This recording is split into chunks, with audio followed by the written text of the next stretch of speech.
Everybody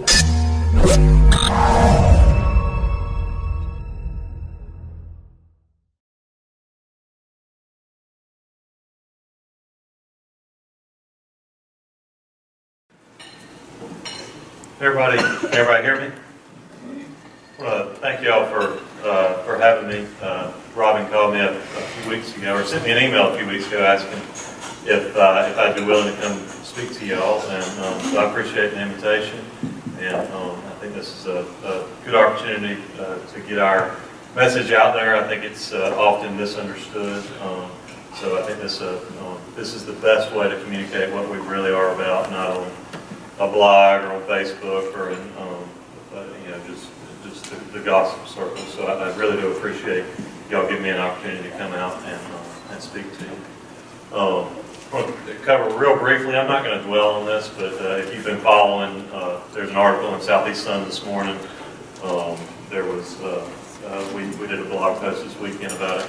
We have decided to change our name from Take Back Enterprise, which I'm sure you've all heard, to Everyone's Enterprise. We felt that the name had presented some roadblocks for us, and we've been told by some that it's something we can get behind, but just really don't like the name, or just any number of things. So we do a better job of explaining it on our website. So I challenge you to go read that. It's also in the newspaper this morning. Thank you, Michelle, for that write-up. So moving on.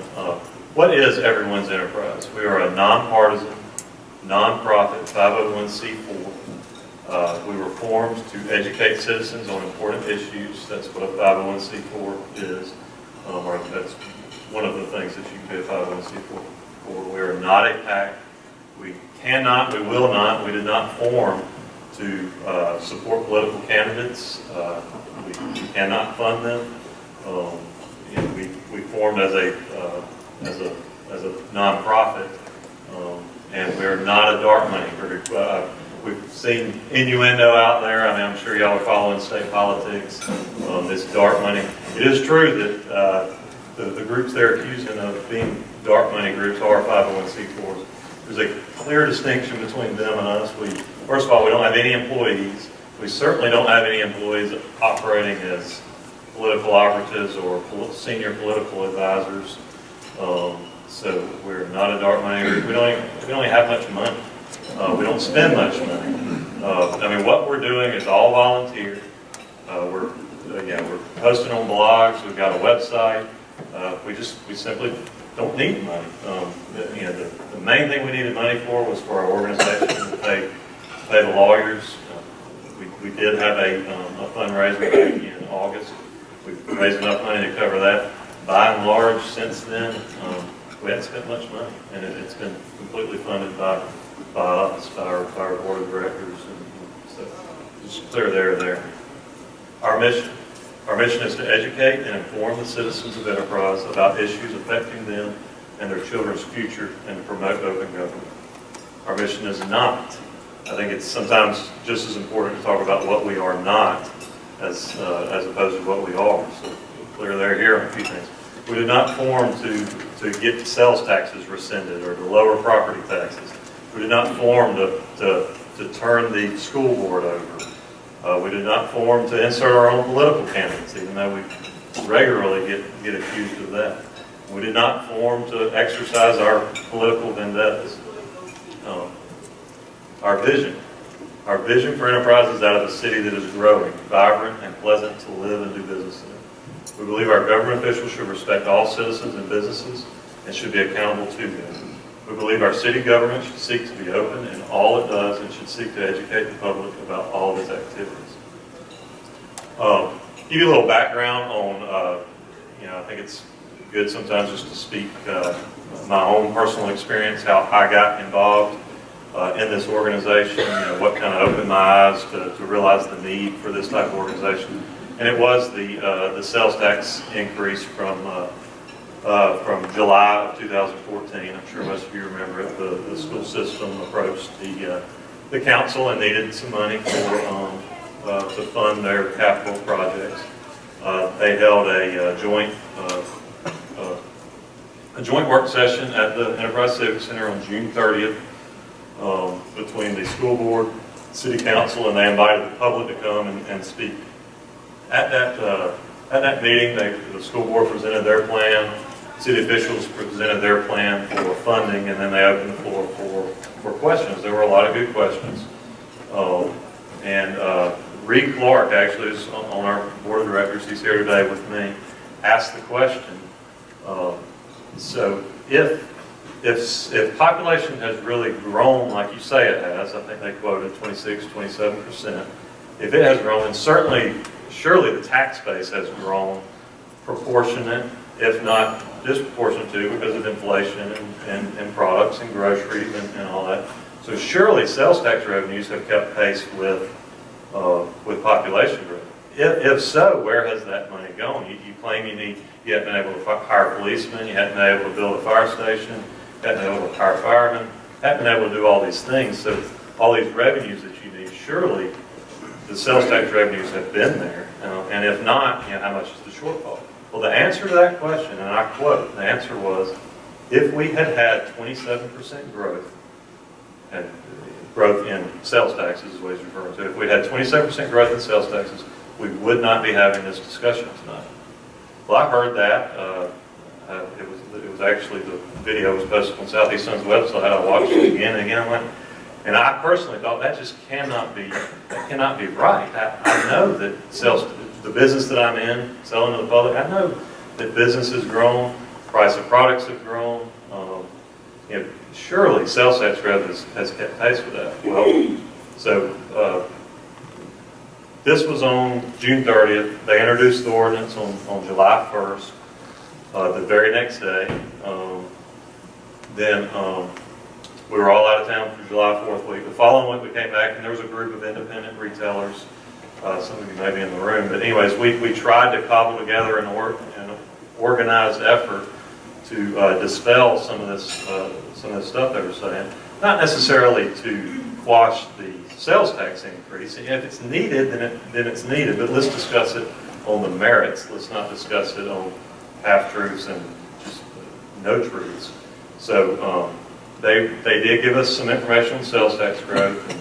We put it together. We presented a presentation to the council, or to a councilman who promised, Councilman Marcus promised he would take it to the rest of the council. What we requested was a delay. We wanted a 2-week delay so they could meet with us, the independent retailers in town. We felt like we were disproportionately affected by sales tax increases. And so anyways, the information we presented them with was this. Not only has sales tax grown in proportion, it's far outstripped it.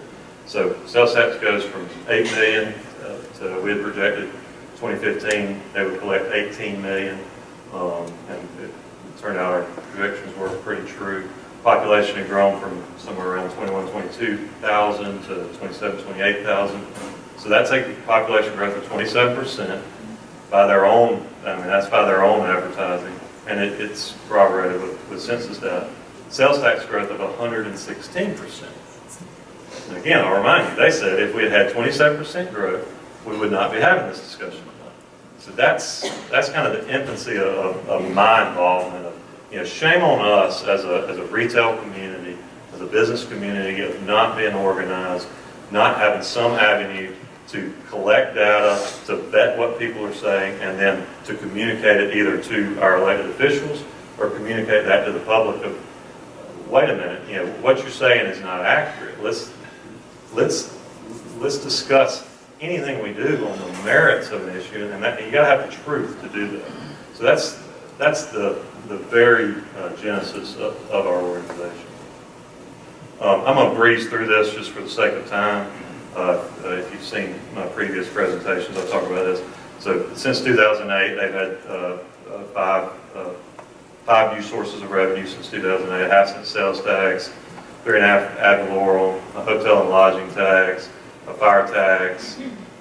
After the first 4, we borrowed some money, and our the credit rating, the outlook was negative, which means that Moody's is telling us that there's a high likelihood that our credit rating is going to be downgraded. So what do?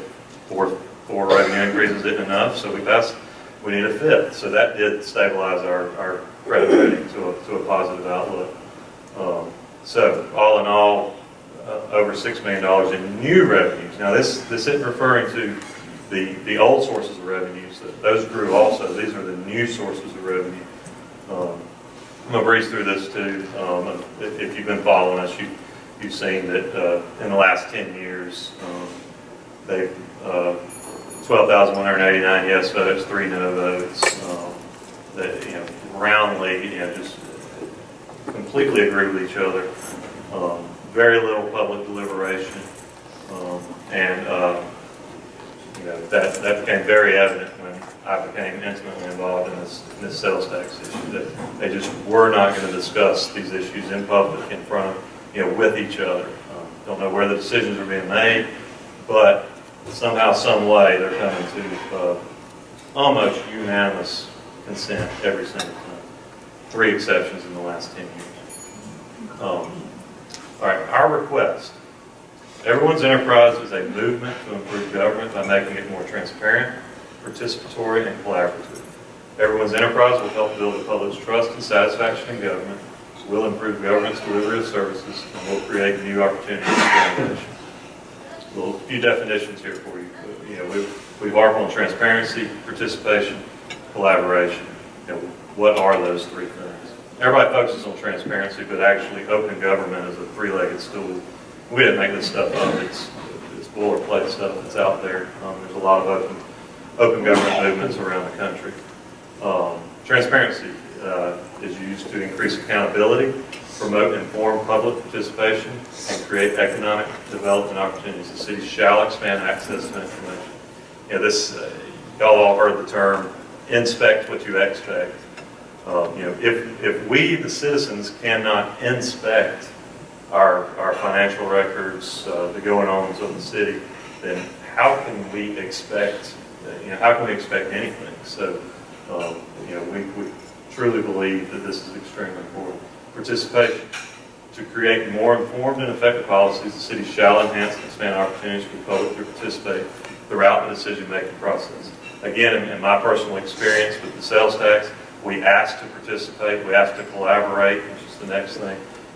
We felt that as the independent retailer community, surely, you would want to talk to us before doing something like a sales tax increase, but it's just simply not the case. Collaboration. To more effectively fulfill its obligations to citizens, the city shall enhance and expand its practices of cooperation among city departments, governmental boards, other governments, the public, and nonprofit and private organizations. This is the most important part, a true culture of openness. Furthermore, the city should develop a legal framework to grow a culture of open government and should seek feedback about the effectiveness of its open government efforts. The council and mayor should commit to working with city officials, departments, governmental boards, and the public to implement open government and enterprise. Openness is not a checklist. We just can't hand you a piece of paper and you just check it off the box. It's a culture. That checklist, yes, we can produce, and we have produced it for them. I'll show you in a minute. We can produce this checklist, but that checklist just happens when you have a true culture of openness. So what do? We're not just sitting here complaining. We don't. Certainly, we have our complaints. We have our gripes. But our group is not all about that. We have ideas. We've done our homework. We've done our research.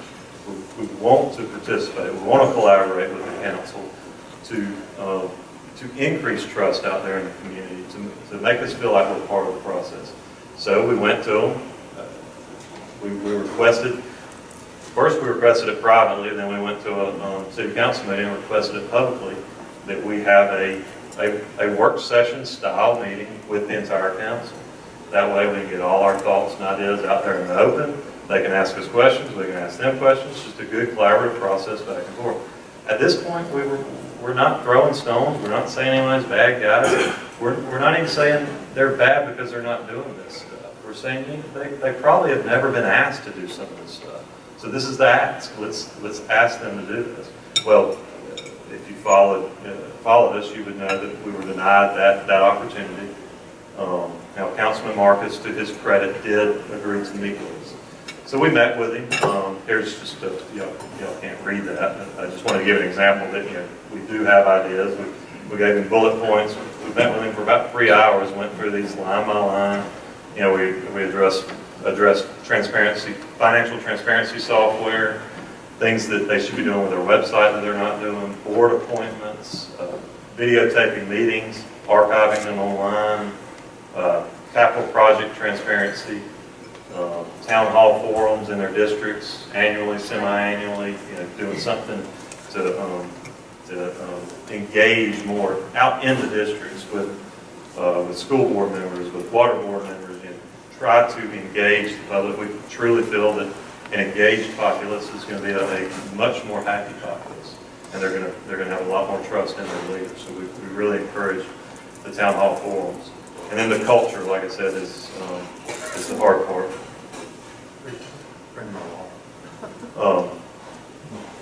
Sorry, I'm on allergy medicine. Got some run.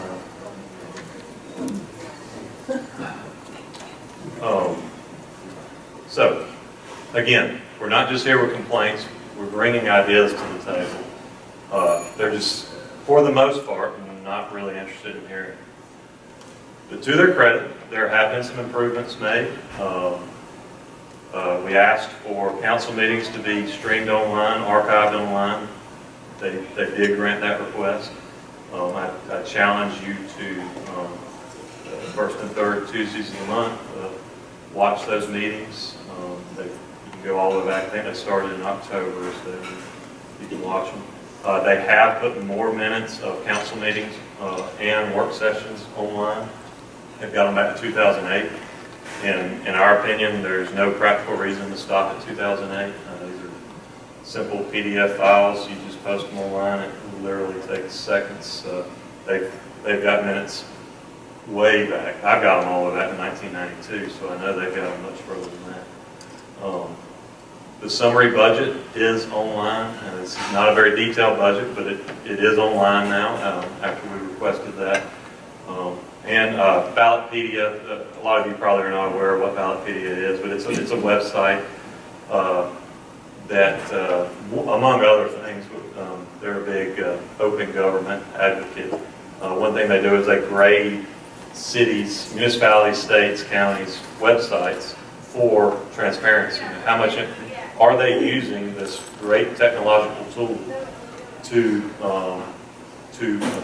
facilitate openness for their population? Well, when we started this, the city of Enterprise had a grade of D, and now to their credit, we've got a B grade. So we are seeing progress. So obviously an A+ is what we're striving for, but we'll take a B over a D any day. But we've still got plenty of work to do. Like I said, we have made progress, but we really think, our ultimate goal is that culture of openness. It's not working down this checklist.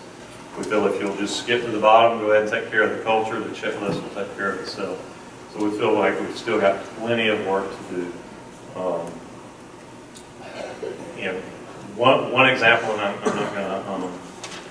not going to give you all the examples, but I'm going to give you a couple of examples here of things that we're still looking for that are part of this checklist, and then contrast that with what's actually happening. So we're looking for a financial transparency website. This has been one of the big things we're after, or that you've heard a lot about. OpenGov is an example.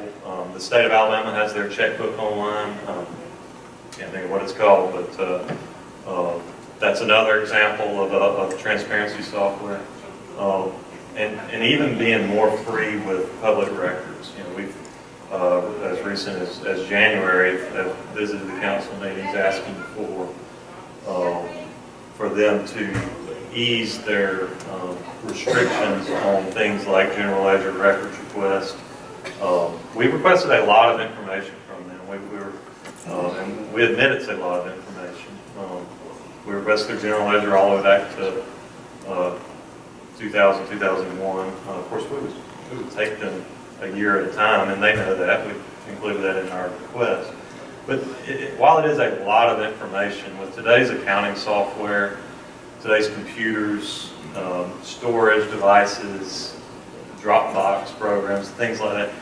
While it is a lot of information, it's just not that difficult to disseminate. It's extremely easy. I mean, anybody in business knows that this stuff is pretty easy. You can get a lot of information out of accounting software very rapidly. They wanted to charge us $7,500 for the information. And this, I mean, we're talking about burning a CD. I mean, it'll all fit on a CD or email it to us. And I mean, at one point back in 2014, I visited Steve Hick's office to get some information on an audit. And I didn't know which pages I needed, so I just went down there and I was just going to take some pictures of the pages I needed. Pull my phone out, start to take a picture, get a hand in front of the phone and say, I was told not to allow you to do that. You know what I mean? You know, is that communicating a culture of openness? I found out since that there's actually an Attorney General's opinion on that. I wish I'd known that at the time. I was just completely shocked. And it's not like my iPhone is going to damage the public document, but they wouldn't let me take a picture of it. They were going to force me to pay for that document. So I think there's a lot of ground to be made there in the public records request. Here's an example of the OpenGov we're asking for. I was quoted actually. I was given a demo of OpenGov, $7,500 a year for a budget the size of enterprise. We had asked the city to budget $10,000 just to cover any implementation costs. We were denied that request. Video work sessions and other city board meetings, that's something we've requested and have thus far been denied. At least give us a video of the city council work sessions. But you know, we think that you know, a lot of important decisions are being made. You know, a lot of our livelihoods are being discussed, or our property rights, you know, are being discussed in these meetings. You know, we feel that we have a right in 2016 with the technology available that there's really no practical reason for these meetings not to be being archived in some way that we can visit a website and say, you know, what happened in that water board meeting in October? You know, I was there, but I can't remember, or I wasn't there. I was told I should have been there because I was out. You know, you should be able to go back and watch and see what was discussed. You know, oftentimes you don't even know something's important to you until a year later, a month later, or whatever. It would be extremely nice to be able to go back and hold, especially hold our elected leaders accountable for the discussions they're having, the deliberations they're having, and for the votes they make. But they have thus far denied our request on that. So you might ask, well, why is it important, Turner? I mean, aren't we nitpicking a little here? But why is it important that we record work sessions? You know, what do you hope to accomplish by having financial transparency software, or you know, or prevent? You know, this is enterprise. You know, everything's fine. Well, I'll just give you a little example here, and you know, some will accuse us of nitpicking, but you know, this is an example of some things that can be accomplished when there's at least the sense that that there is no openness, that nobody's going to hold me accountable, that we can just do whatever we want. So we'll talk about the mayor's car allowance. In 2003, this is pre-Mayor Boswell, the car allowance was $5,400. 2004, the next year, the first year he was in office, it was raised to, these are annual fees, annual reimbursements, $5,940. 2005, it was raised to $9,600. 2008, it was raised to $12,000. 2012, raised to $18,000 a year. Now, you know, most reasonable people understand that it does not cost $18,000 a year to keep a vehicle on the road. That is a 233% increase. So the council thought it was that $5,400 was reasonable. This is the same council thought that $5,400 was reasonable in 2003, and $5,940 was reasonable in 2004. But somehow we wind up with a 233% increase. For a point of reference, the IRS mileage rate over that same period of time is up 54%. Most of your you know, familiar with the IRS mileage rate. That's the maximum amount that you're allowed to be reimbursed and not have any tax implications per mile. This is the actual ordinance, just so y'all know we are sourcing this stuff. We're fine. $1,500 a month. Oh, and one other thing was added in 2012. So I told you what the changes were made, as far as the actual allowance. But one other change was made in 2012 where he was actually given permission to use a city vehicle. So he gets the $1,500 a month, $18,000 a year. He also has use of the city vehicle from time to time for travel related. Where that language had not been included until 2012. So, one thing y'all might ask is, well, yeah, maybe it's reasonable. Maybe he's, you do the math at 55.5 cents, that's about, I think it's 3,000 or 4,000 miles a month at the maximum amount, 120 miles a day or something like that. But so I polled the 5 cities closest in size to Enterprise to see what their allowances were. Enterprise obviously leads the way. Homewood was 0. They do give the mayor a city vehicle. Overlake was 0. They give them a city vehicle. Athens was 0. Give them a city vehicle. Alabaster gives $7,200, but no city vehicle. Daphne, no money, no city vehicle. He is reimbursed if he uses his personal vehicle for city business. He fills out a form like probably many of you do, and are reimbursed at the IRS allowable rate. So why are they doing this? Well, the simplest explanation is this is the easiest, most politically expedient way to give the mayor a raise. It's not very popular for politicians to get raises. I personally don't really take issue with politicians getting raises, but there are processes and procedures in place to give the electorate, the voters, the right to vet those raises. The spirit of the law says basically that there should be a process in place to allow the voters to vet those raises in something called an election. This is from the League of Municipalities website. These are the recommendations, and they cite the Alabama Code. But basically, salaries of municipal elected leaders are fixed by the council at least 6 months prior to each municipal election. So to keep it simple, February before an August election, if they're going to give themselves a raise, they've got to do it prior to February of an election year. So what that does is, it keeps them from ramming something through after qualification, and all that. So like I said, it allows us, the electorate, to vet those raises through an election. So it's probably a very effective tactic in keeping salaries reasonable. It also, I'm not going to bore you with it, but it goes into that legitimate expenses, reimbursements. Basically, the way we do it is not the way that the League of Municipalities recommends, because their fear is that basically my assumptions are valid, that if the mayor is not forced to actually be reimbursed for actual expenses, then what they'll do is they'll use these expense reimbursements as salary, and it says right here that that should not be done. So you ask, what was the process that these increases were made?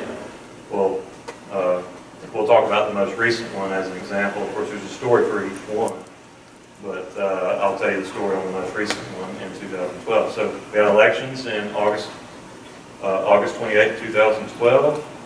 After those elections, our current council and the mayor were all elected or re-elected.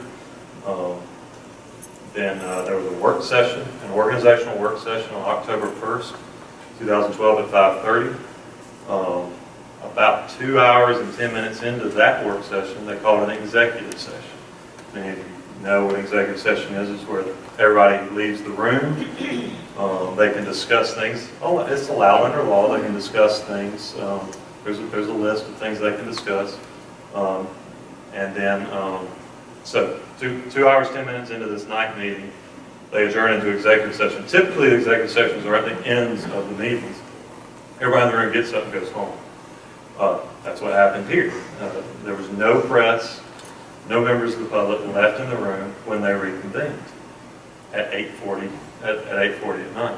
That's when they discussed the vehicle policy. That's what they called it, was a vehicle policy, not a reimbursement policy or a mayor's vehicle allowance. They called it a vehicle policy and a few other items, and they adjourned at 9:15. There was no press, no members of the public in the room. Then the first council meeting after that, that included the new council, the organizational meeting, where they were sworn in, and they do all sorts of laundry list items that they do they approved the credit card policy, the rules of the council, all these things. Well, they also approved the vehicle policy, and it passed unanimously. This is the vehicle policy. This is the wording that's used in the minutes. The President introduced and called for consideration of Ordinance 110512C, providing for the assignment of vehicles to officials and employees. I mean, when you read that, you read the mayor just got a $6,000 raise, or the mayor is getting an $18,000 a month, $18,000 a year vehicle allowance. No, so make no mistakes about it. This was a $6,000 raise that circumvented state law and was facilitated by a lack of openness. Not saying it broke state law. It circumvented state law. I have no idea if it broke the law or not. But this was all done after an election. And the spirit of the law says that those raises should be vetted by the election process. This was not. This was done in the very first meeting after the election by the new council, within minutes of them being sworn into office. So, reviewing this process. So they held an executive session, sent everyone home. That's practically that's what happens when an executive session is called. They called it the vehicle policy instead of what it actually is. There's no video or audio that we're aware of this meeting. And obscure minutes make it impossible to discern what was actually discussed. So if you're just reviewing minutes, all you see is vehicle policy. You've really got to dig down deep to know what exactly happened at these meetings. All this was accomplished as minutes into the new term, instead of 6 months before, as is required by the spirit of the law. Again, that's what we feel is the intent of the law. This should have all been done back in February. And the way the ordinance reads now, he'll get if nothing else is done, he'll get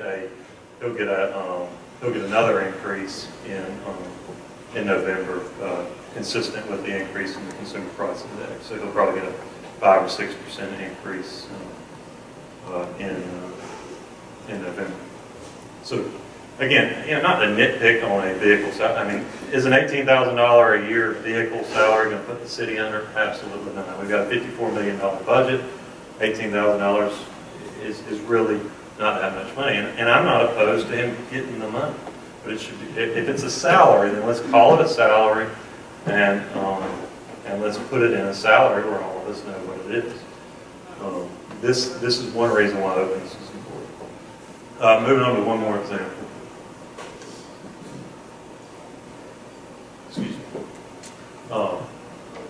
State bid law does not require municipalities, counties, and the state to bid out certain categories of items. Primarily these are in the professional services categories, and there's good reasons why. But some examples are accounting, engineering, architectural services, financial services. State bid law, they don't have to bid this stuff out. There's thresholds on a lot of other stuff where if it's over a certain amount, you've got to bid it out. These types of items do not fall into that category.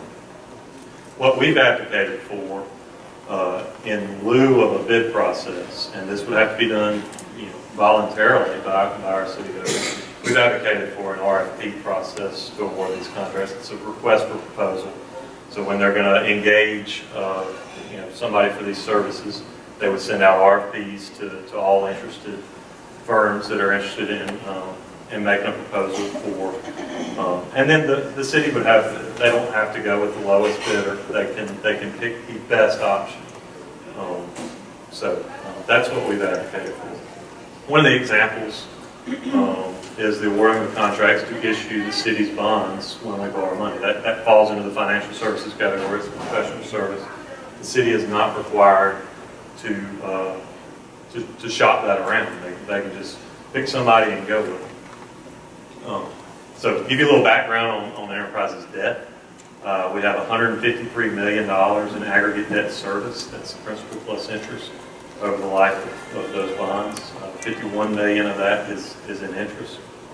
We pay the city of Enterprises 365 days a year, $11,225 per day in interest. Our debt per capita has gone from $668 in 2003 to $3,621 in 2015 to the most recent data that's available. And this information is all available in our bond filings. It's provided by the city. It's provided by the financial industry through the MSRB website. So it's all readily available.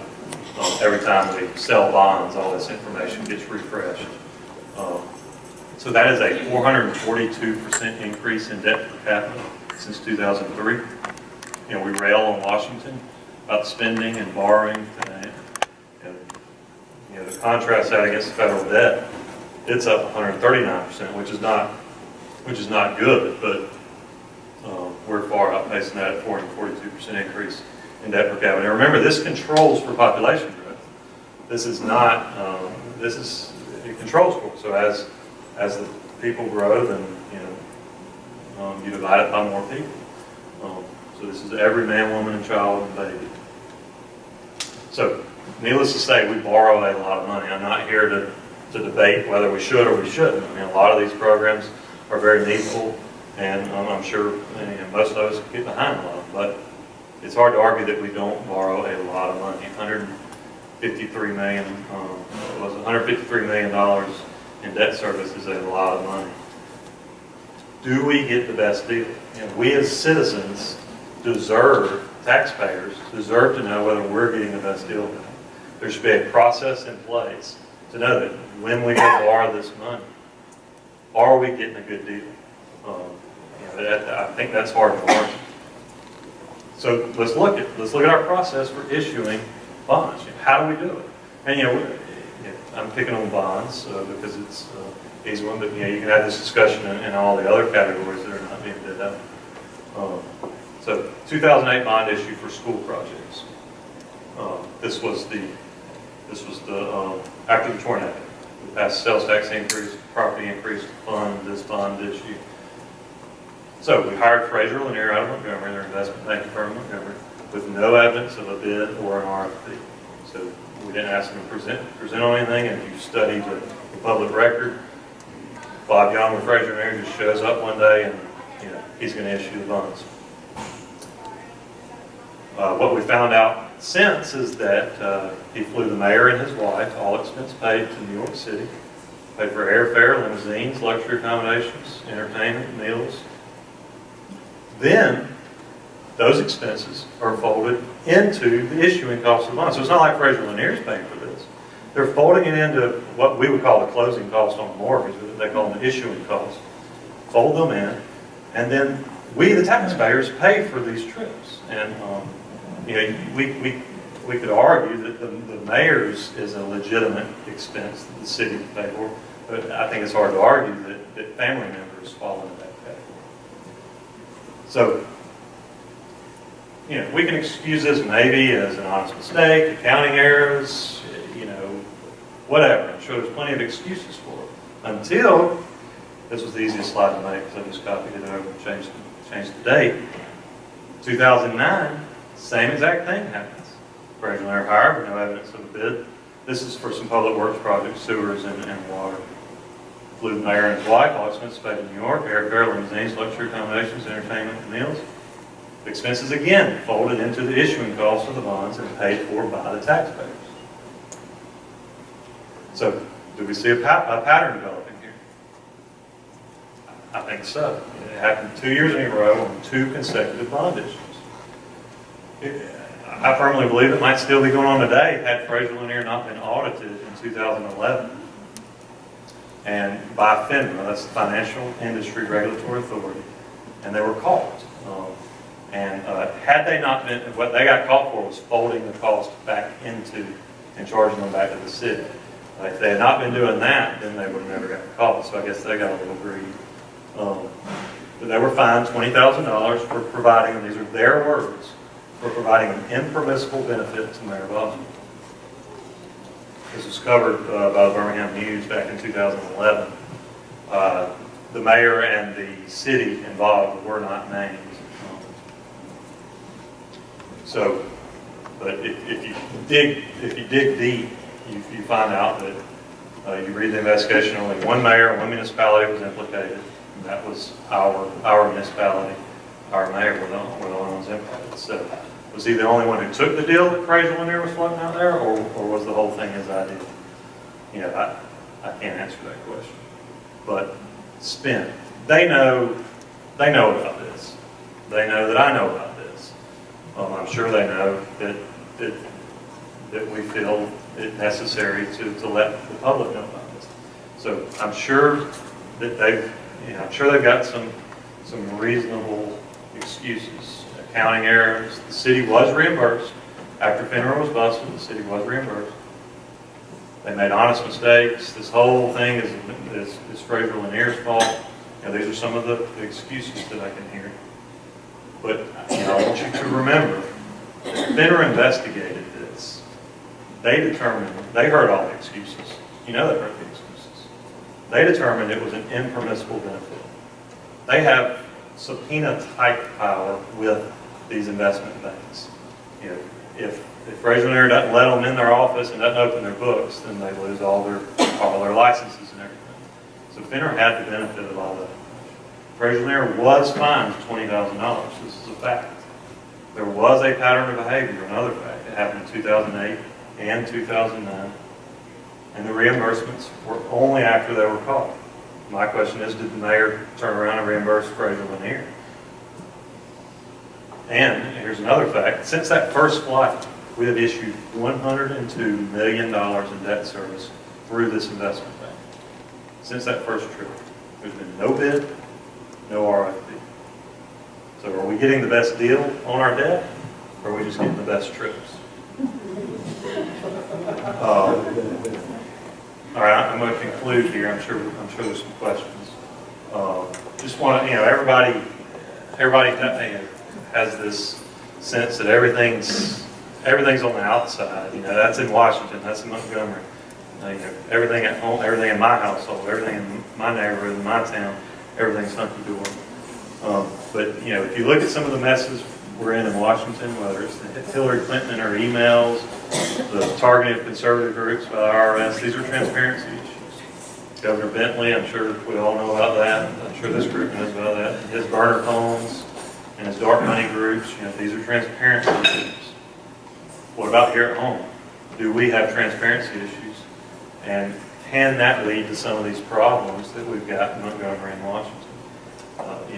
Are we really transparent enough, as our city leaders have been quoted recently in the newspaper? They say we're transparent enough.